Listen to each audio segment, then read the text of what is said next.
kids, and welcome to a brand new installment of FAQ here with your good buddy, Uncle Ben. On today's show, we're going to be talking about the highly controversial John Mayer Paul Reed Smith signature guitar, as well as video games and music theory, some of my favorite things. But before we get into that, let's stop in at Uncle Ben's boombox and see what I've been jamming out to here lately.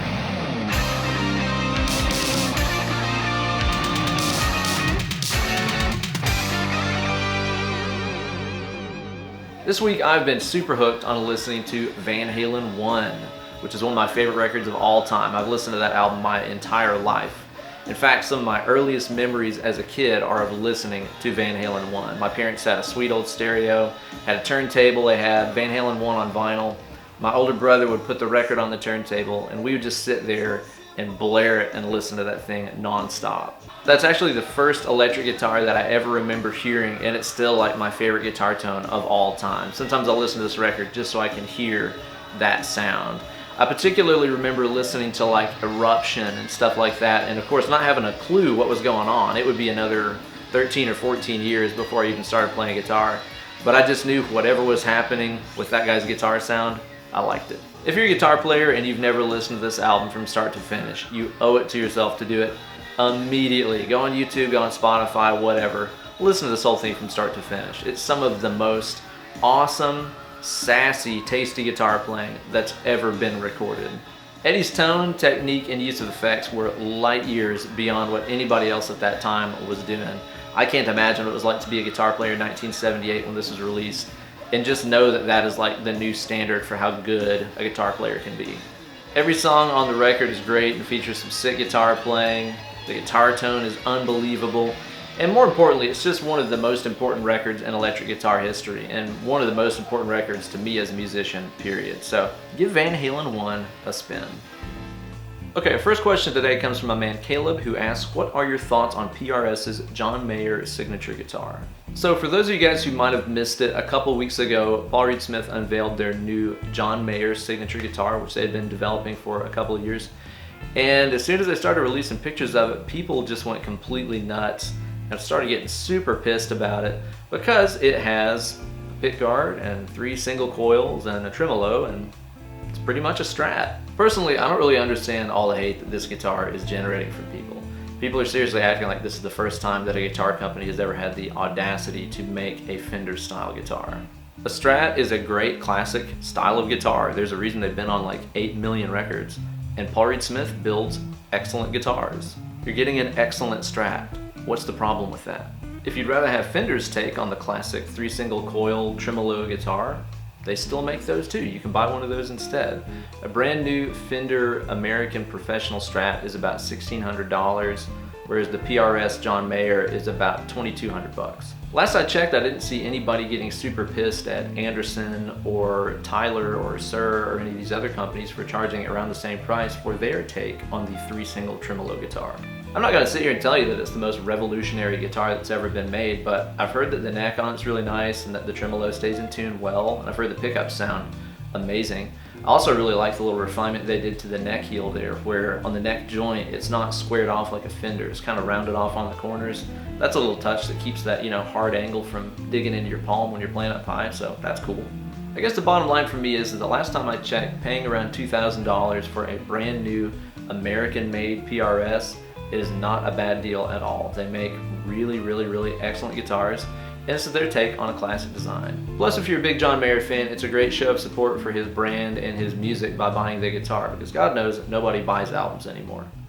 Next question today comes from Travis Bowden, who asks, which NES game would you like to see remastered? Mine would have to be Blaster Master.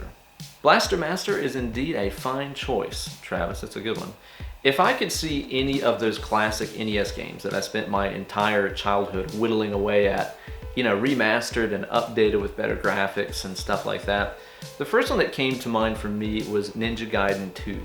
When I was a kid, I was like turbo obsessed with that game. It was like part of my daily routine that I had to beat Ninja Gaiden 2 every day, which now I don't even remotely understand. I can barely even beat the first level of it now because that game is so flippin' hard. It's ridiculous. But I would really love to see that game updated with like really high quality animation, you know, kind of like anime style animation, something that looked like, you know, Ninja Scroll or something like that. I'd also really like to see the DuckTales game updated with like Disney quality animation. I think that would be completely awesome. Plus that game has one of the best soundtracks ever and it's so fun to play. And of course, I would also really love to see a super sweet update on Mega Man 2. Next question here comes from Rob Lynch, who asks, theory, where does one start? Notes on the neck, then intervals, then scales? There's a lot of different opinions on this, but I would say for myself, the order of operations would be learn the note names, then scales, then intervals. I would say the reason to start with notes is because whether you're thinking very scale pattern oriented and thinking about a D-Lydian shape, let's say, or you're just thinking very intervallically and thinking, okay, it's like a D scale with a raised fourth or whatever, well, you still have to know where D is to start either one of those. Now, as for how to actually learn those notes across the board, I do have a method that I use with my students and everything, and actually later on this year I plan on releasing that as a purchasable lesson package, so be excited for that. But I'll give you a tip for right now to get started. I would say a great way to get your feet wet into learning this way is to take the same major scale and learn how to play it with its root note on multiple different strings. I kind of went over this a few weeks ago on Weekend Wank Shop episode 170, so be sure to go check that out for a more in-depth look at this stuff. But you could take, for example, like an A major scale and learn how to play it with its root note on the low E string. So when you do that, you just learned where the A note on the low E string is, right? And after you know that there's an A there, that means you can root out any other A type scale from it, like an A minor, A melodic minor, whatever it is you're trying to do. And then learn that same A major scale from a different A, like let's say the 12th fret A string, or from the 7th fret D string, or the 14th fret G, and so on. And as you're doing that, you're learning a different A note on all of these different strings. And like most things, I think the best way to learn this is by doing it in the context of jamming and improvising. So for the task that we're talking about right now, which is learning that A scale rooted out on multiple different strings, I would suggest just going to YouTube and looking for a good A major backing track. Just type that in, you'll find a million of them. This particular one is from DPZ Guitar. It's a good idea to even have a couple of those scale patterns drawn out and have them right in front of you or pulled up on an internet browser window or something like that. And just turn on the track and try going through the different positions of those. Starting maybe with the one with the root note on the low E string, right? Keep it simple. Don't do anything crazy. You're not trying to impress yourself. Just trying to learn.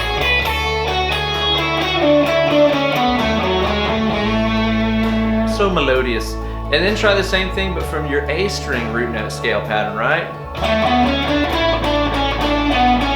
There it is on the 12th fret.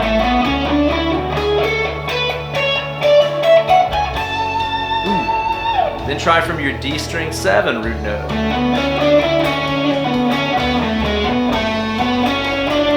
And so on. That method is definitely a hell of a lot more fun and interesting than just sitting down and practicing this stuff to a metronome. Plus, you're going to be working on all of your other essentials that you need in music. You're going to be working on your phrasing, your time, your vibrato, everything good. So by doing that, you're learning some notes across all those strings, as well as the major scale, right? And the major scale is kind of like the River Nile of all music theory. So if there's one thing to study, it's that one right there. Start with the major scale. Because the great thing is if you're studious and smart about the way that you learn this stuff, you'll realize that when you learned this, you didn't just learn the happiest scale on earth, you also learned all of the core intervals. Root, second, third, fourth, fifth, sixth, seven, and one.